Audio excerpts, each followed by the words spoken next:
Well, anytime you talk about guns and gun control and mass shootings on television, you know you're going to get a visceral reaction from people on all sides of this debate. And when you couple it with what Jeb Bush said about stuff happens and whether or not it was fair for the media to seize on that phrase, as many did, I think some did take it out of context, but I also said that I've watched the full video of former Governor Bush's comments 5 or 6 times, and I think it was a tone-deaf phrase for him to use, even as he was explaining his position that just because there's a crisis, that just because there are mass shootings doesn't mean that government needs to respond with more laws that don't necessarily solve the problem.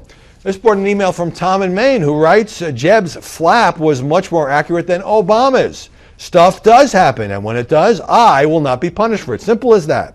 The gun safety nonsense being spewed by the liar-in-chief and so-called pundits is smoke. All this had nothing to do with safety. That expression is just being used to ease the sting of the real intent. Too many people talking about things they know nothing about for political gain and domination and control. Not going to happen. Well, I think it's pretty evident, and President Obama has acknowledged this, that given the situation in Congress and given the clout of the NRA, there isn't going to be any significant gun control measures, certainly not in this Congress or in this period of time. And I understand, I assume, Tom in Maine, that you're a gun owner and you don't want your rights infringed upon.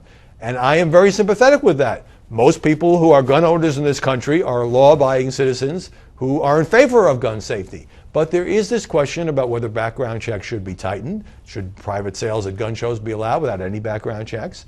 And there is this question that President Obama pushes, that many people disagree with, about high-capacity magazines and how much ammunition does one person need if you are a hunter or just somebody who wants to protect his or her family. But to call the debate nonsense, I think, is unfair. There are different points of view in this country, and there are polls showing that at least half the country does favor some tightening of gun control measures while protecting the legitimate rights of gun owners and hunters and people who feel very strongly about the Second Amendment.